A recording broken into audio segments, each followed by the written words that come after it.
इसमें श्री अभिषेक मनु सिंघवी से लेकर श्री विवेक ठाकुर जी तक पक्ष और विपक्ष के 20 सांसदों ने अपने अपने विचार इस बिल पर रखे। कुछ स्पष्टताएं भी मांगी गई, कुछ पॉलिटिकल कटाक्ष भी किए गए, कुछ हमारी मंशा पर सवाल भी उठाए गए और कुछ रचनात्मक सुझाव भी आए। मगर सभी प्रकार से सभी सदस्यों ने जो कुछ भी विचार इस सदन के पटल पर रखा है, मैं उसका स्वागत करता हूं। उपसभापति महोदय, जब मैं बिल पायलट कर रहा हूं तब मेरा दायित्व है कि बिल के बारे में जितनी भी बातें उठाई गई हैं वो सभी बातों को बिल पायलट करने वाले मंत्री के नाते स्पष्टता मुझे सदन के पटल पर रखनी चाहिए और मैं एक एक कर सभी चीजों का जवाब इस सदन के सामने रखने का प्रयास करूंगा। सबसे पहले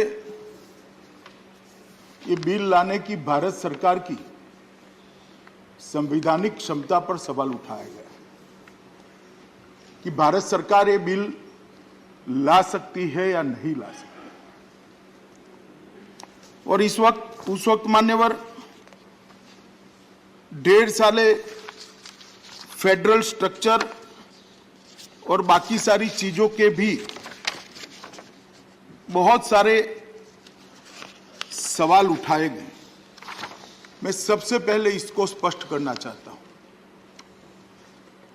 मान्यवर, यह विधेयक संविधान के अनुच्छेद 239 ए में प्रदत्त संसद की शक्तियों के अनुरूप लाया गया है। अगर इसको ध्यान से कोई पढ़ लेगा तो सारे कंफ्यूजन वहीं पर समाप्त हो जाए। अनुच्छेद 239 ए के साथ अनुच्छेद 239 ए 3B के अनुसार संसद को दिल्ली संघ राज्य क्षेत्र या उसके किसी भी भाग के बारे में किसी भी विषय पर कानून बनाने का अधिकार प्राप्त है।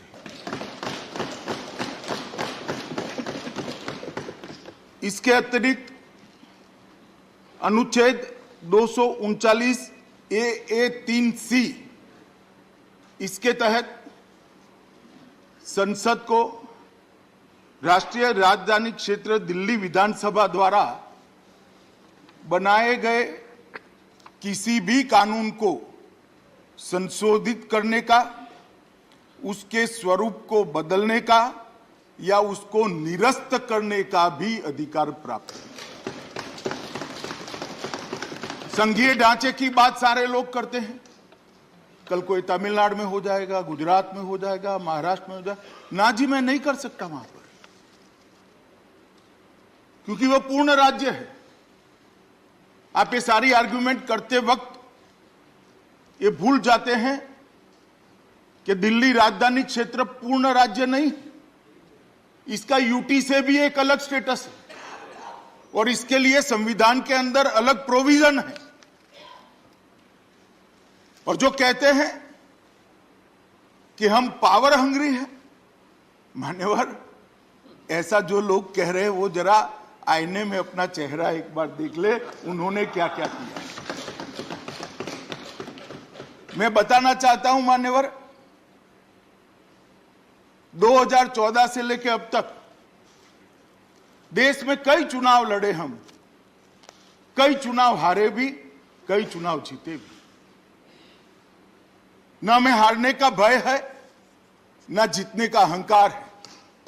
मान्यवर, हम तो वो पार्टी से आते हैं जिनके कभी लोकसभा में 2 सदस्य हुआ करते थे और वो 2 सदस्य देखकर कांग्रेस की ट्रेजरी बैंक से ताने लगाए जाते थे हम दो और हमारे दो। शक्ति सिंह भाई ने ठीक ही कहा, जो इतिहास को भूल जाते वो इतिहास बन जाते हैं। शक्ति सिंह जी, ये कहावत नहीं है, मैं तो सदन में ही देख रहा हूं।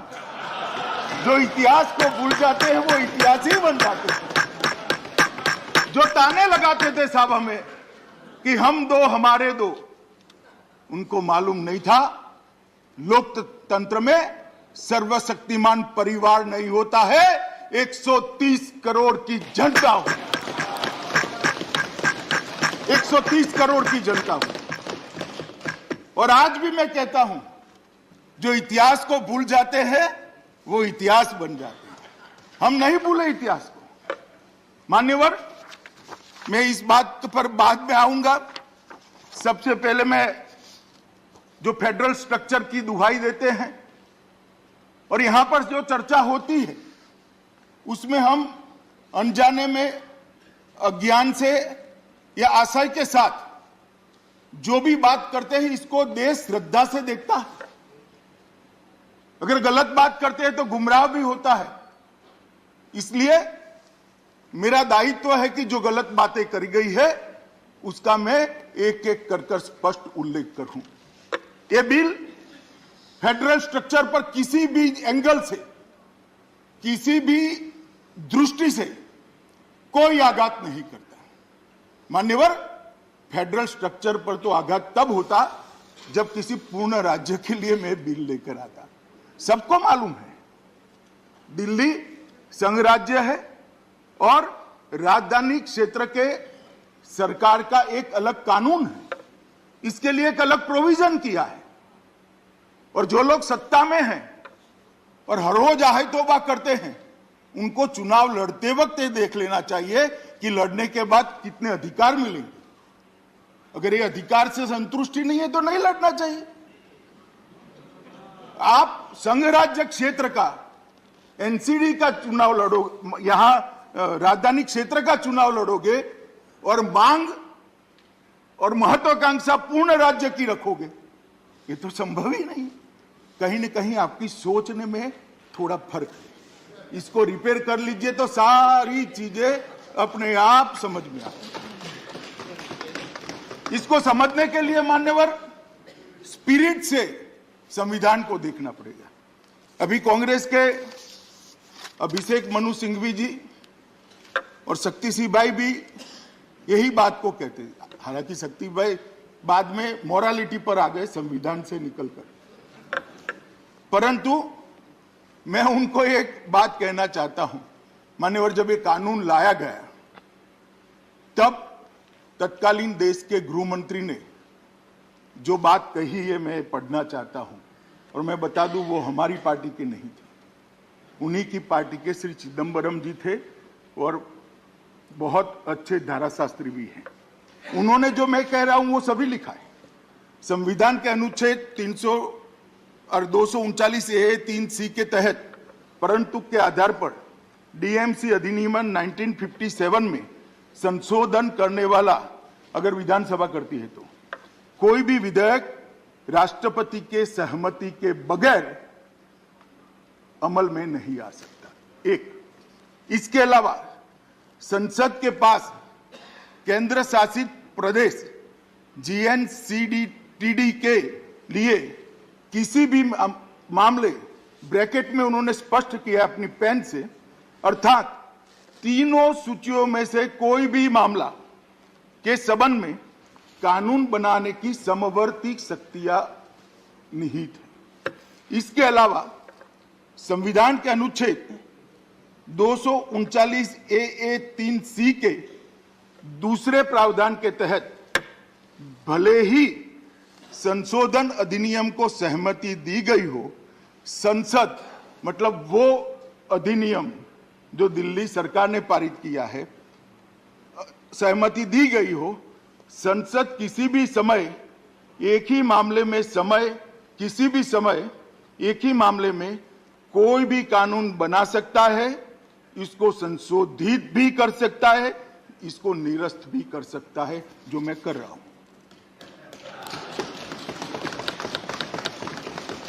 अब मुझे तो ये समझ में नहीं आता कि आज चिदंबरम साहब क्यों नहीं आए। होते तो काफी स्पष्टता हो जाती, वही खड़ा होकर इनको समझा देते कि बैठ जाओ भैया, मैंने ही कहा है, आप काहे बेचारी बवाल कर रहे हो। अगर होते तो कह भी देते मान्यवर, मगर मालूम नहीं कल मेरा भाषण सुनकर ना आए या इनको थोड़ी सरलता रहे बात करने की, इसलिए नहीं आए। मैं कल पूछने का प्रयास करूंगा अगर मेरा फोन वो उठाएंगे तो। मान्यवर अभिषेक मनु सिंघवी जी ने अपने भाषण के अंदर लोकतंत्र, फेडरल स्ट्रक्चर, ये सारी बातें कही। अभिषेक मनु सिंघवी जी अगर टीएमसी से आते तो थोड़ा बहुत करते तो मैं अलग जवाब देता, मगर कांग्रेस से आते हैं, इमरजेंसी डालने वाली पार्टी, एक ही अधिनियम में देश भर के सारे लोकतांत्रिक अधिकार छीन लेने वाली पार्टी, विपक्ष के 2 लाख से ज्यादा कार्यकर्ताओं को कोई दोष के बगैर जेल में डाल देने वाली पार्टी। मान्यवर सभी, मैं बताता हूं क्या व्यवस्था है, मैं बताता हूं।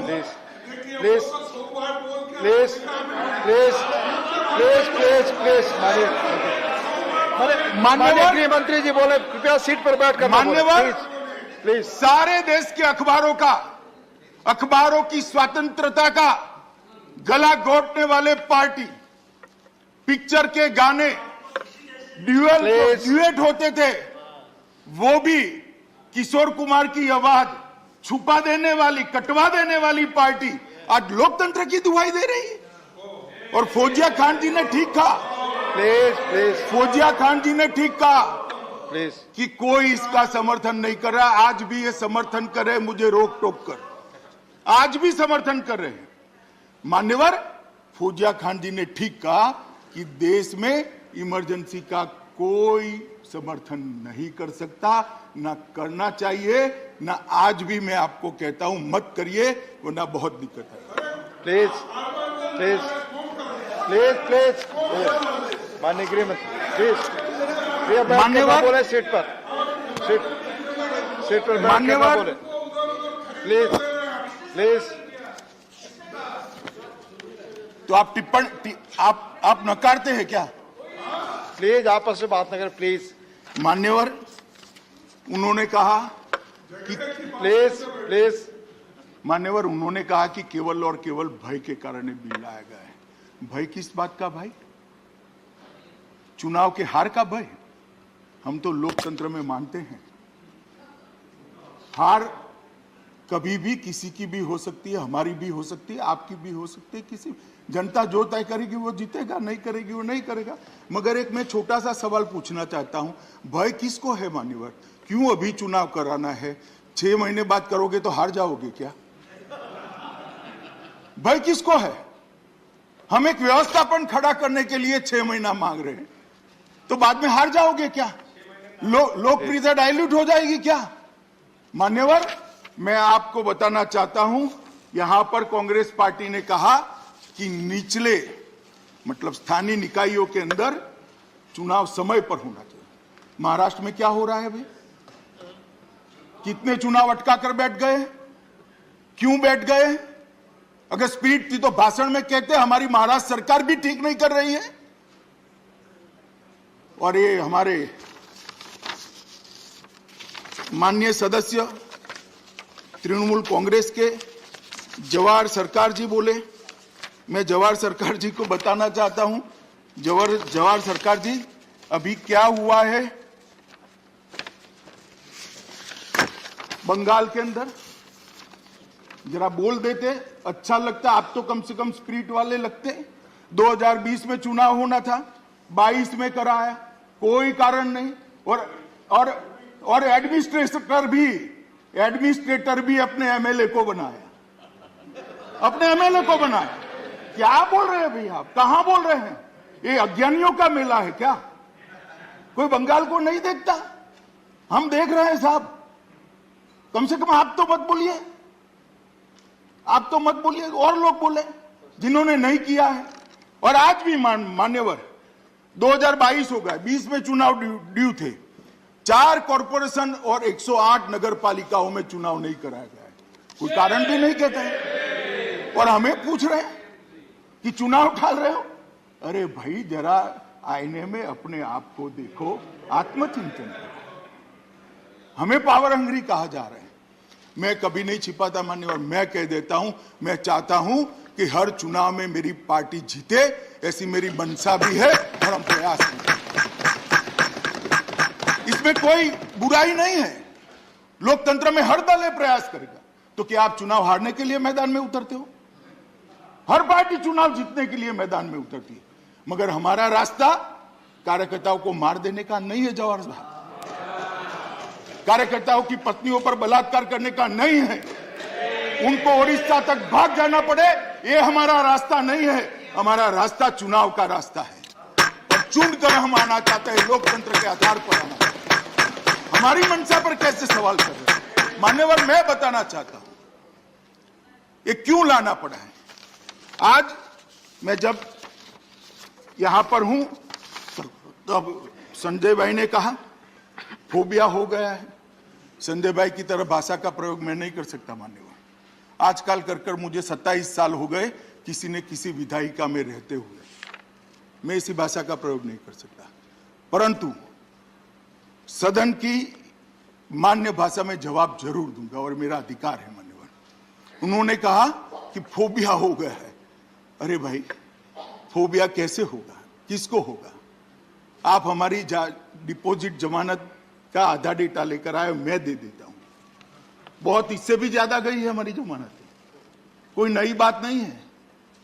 मगर एक म्युनिसिपैलिटी जीतकर हम ऐसा नहीं कहते थे कांग्रेस को हमारा फोबिया हो गया है, ऐसा अहंकार हम नहीं पालते थे। हम भी देखे हैं समय भाई, बोटाद में हमारी म्युनिसिपैलिटी जनसंघ जीत गई तो आनंद हो जाता था, कह रहे भाई चलो एक बार म्युनिसिपैलिटी जीत गए। परंतु बाद में यहां आकर अटल जी ये नहीं कहते थे कि जवाहरलाल जी आपको अटल बिहारी वाजपेयी का फोबिया हो गया। मान्यवर, इस चुनाव में ऐसा क्या परिणाम आया है, क्या परिणाम ऐसा आया जिससे हम डरे? मैं बताता हूं।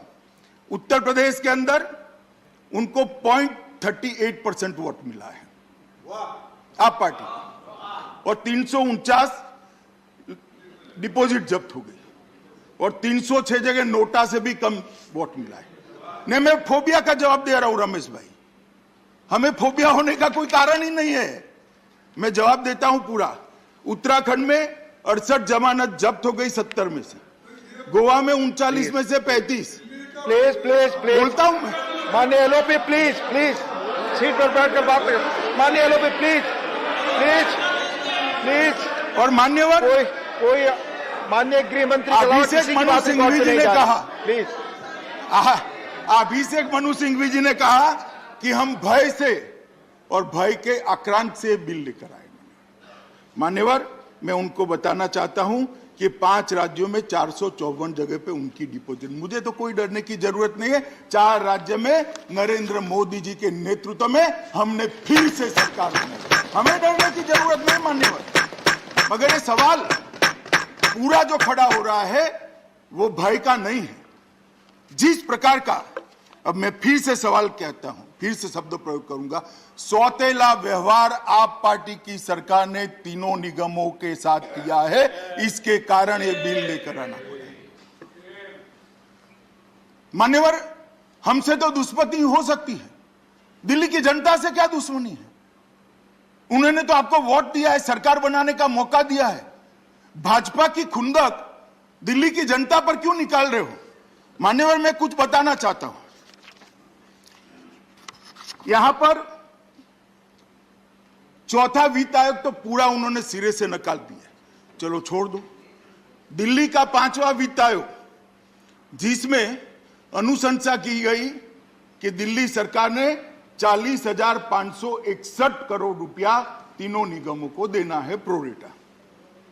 दिल्ली सरकार सहमत नहीं हुई, 21,000 करोड़ के आधा कर दिया। 21,000 करोड़ से सहमत हुई, 19,000 करोड़ तो उड़ा ही दिया, 21,000 करोड़ भी पूरा नहीं दिया मान्यवर, और इसका कारण भी नहीं दिया। क्यों नहीं दिया? हमने राजधानी क्षेत्र दिल्ली सरकार ने महत्वपूर्ण अनुशंसाओं को जो 5वें दिल्ली वित्त आयोग ने की, उसको मानो ऋण माफी नहीं माना, शिक्षा क्षेत्र व्यय की पूर्ण प्रतिवृत्ति जो प्राथमिक शालाएं कॉरपोरेशन चला रही है नहीं माना, स्वच्छता पर व्यय के लिए वित्त पोषण नहीं माना, बकाया ऋणों पर ब्याज माफ करना नहीं माना, और ये कहते हैं कि हम सौतेला व्यवहार नहीं करते। मान्यवर, टोटल 5 साल के बाद तीनों निगम की कुल देनदारी 16,415 करोड़ है और 19,000 करोड़ इन्होंने तो यही नहीं दिए, बाकी नीचे का तो अलग टोटल होता है। ये 19,000 करोड़ देते तो आज तीनों कॉरपोरेशन प्रॉफिट में होते और 3,000 करोड़ रुपया और नगर निगमों को सुविधाओं के लिए प्राप्त होता। इसको मैं सौतेला व्यवहार ना कहूं तो क्या कहूं मान्यवर? ये सौतेला व्यवहार ही है। वो इसलिए किया जाता है कि नगर निगम का चुनाव आ रहा है, जनता त्राहिमाम हो जाए और आप पार्टी को वोट दे। संजय भाई, ऐसे स्वप्न कभी पूरे नहीं होंगे। जनता सब जानती है, जब ये एकीकरण हो जाए, डिलिमिटेशन हो जाए, आ जाइएगा चुनाव के मैदान में, कर लगेंगे 2-2 हाथ, कोई नहीं डरता जी, कोई फोबिया नहीं, जरा भी नहीं डरते। मान्यवर, जिस प्रकार से हमने तीनों निगमों ने व्यवसायिक कर को बढ़ाने के लिए 2020 में प्रस्ताव भेजा, जवाब ही नहीं। वो सहायता तो देते नहीं है, कर बढ़ाने नहीं देते। तीनों निगमों द्वारा एक बार की पार्किंग प्रभारों को बढ़ाने के लिए प्रस्ताव भेजा, कोई जवाब नहीं है, परमिशन नहीं देते हैं। जो कह रहे हैं ना, क्यों दखल कर रहे हो, मैं कारण दे रहा हूं। एनडीएमसी ने स्थानांतर शुल्क के संशोधन के लिए प्रस्ताव हुआ, कोई जवाब नहीं है। दक्षिणी निगम की मंशा, उन्होंने अपनी बैलेंस शीट अच्छी थी, दक्षिणी निगम ने कहा कि हम बॉन्ड लाकर आरबीआई के रूल्स एंड रेगुलेशन के हिसाब से बॉन्ड लाकर हमारा निगम चलाना चाहते हैं, परमिशन नहीं दी। शराब और ईंधन पर बढ़ी हुई एक्साइज ड्यूटी से अर्जित राजस्व, साहब इतनी शराब की दुकानें खोल दी है, मुझे तो कई बार होता है, लगता है पूरा दिल्ली में खाना न हो, मगर ठीक है, जो करना था वो आपने कर दिया। इसके राजस्व में नगर निगम का हिस्सा देते ही नहीं है मान्यवर, ये कैसे चलाना? कुछ लोगों ने सवाल उठाया कि इससे इनकम कैसे बढ़ जाएगी, 1+1+1 का थ्योरी समझाया। आप क्या समझते हो? आप न समझाते हो तो हम नहीं समझते, हम भी समझते हैं। मगर 3 निगमों में से एक निगम की आय ज्यादा है, दूसरे की मध्यम है और तीसरे की कनिष्ठ है। तीनों अगर इकट्ठा हो जाते हैं तो कठिनाई कम होगी, एडमिनिस्ट्रेटिव खर्चा कम होगा, कमिश्नर एक हो जाएगा, मुख्यालय एक हो जाएगा, चीफ इंजीनियर एक हो जाएगा, सारी व्यवस्थाएं, खर्चा भी कम होगा। और इसमें किसी को क्या आपत्ति हो सकती है मान्यवर? और मुझे सवाल कर रहे थे कि आपने क्या दिया दिल्ली सरकार को। मान्यवर, मैं 2011 से बोलना चाहता हूं, 10-11 से।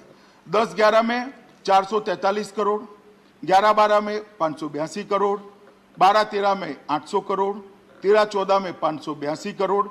उसके बाद हम आए, 14-15 में भी हम नहीं थे, मगर 568 करोड़।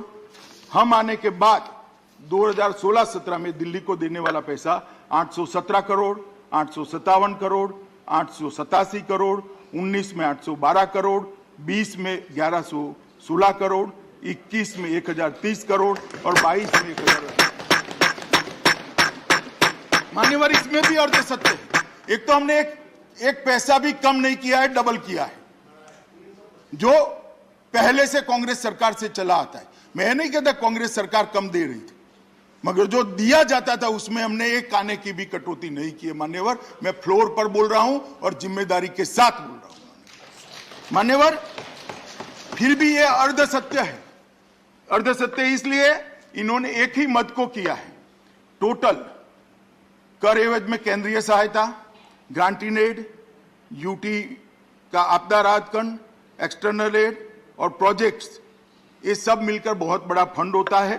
पुलिस का खर्चा पूरा भारत सरकार उठाती है। ये सब मिलाकर 17,000 करोड़ से ज्यादा हर साल दिल्ली की जिम्मेदारी भारत सरकार की। मगर आंकड़े ऐसे रखेंगे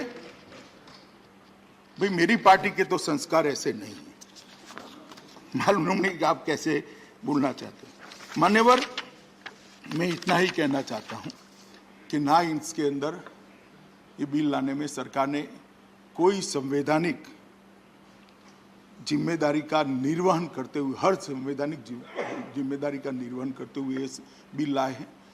ये बिल में हमारी कोई मंशा नहीं है, ना ही इस बिल के लागू होने के बाद, निगमों की तिथि समाप्त होने के बाद हम कोई पॉलिटिकल एडमिनिस्ट्रेटर रखने वाले हैं।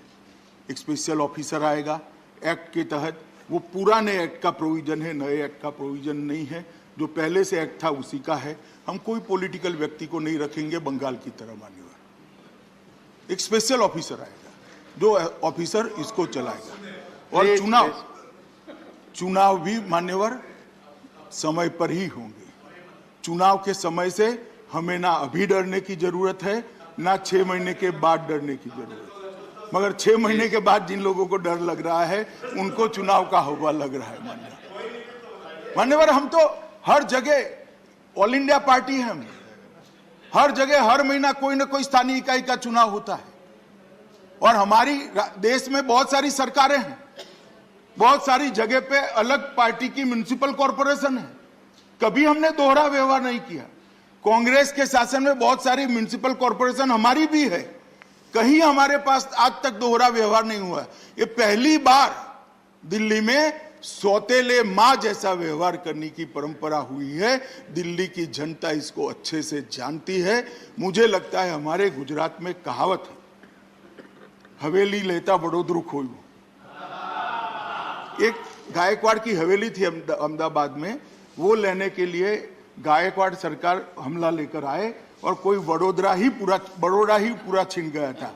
अगर आप इस तरह से सत्य जो नहीं है वो बताते रहेंगे, असत्य बात सदन के अंदर करते रहेंगे, तो मान्यवर एमसीडी लेते लेते दिल्ली सरकार शायद आपकी न चली जाए, इसकी जरा चिंता करना।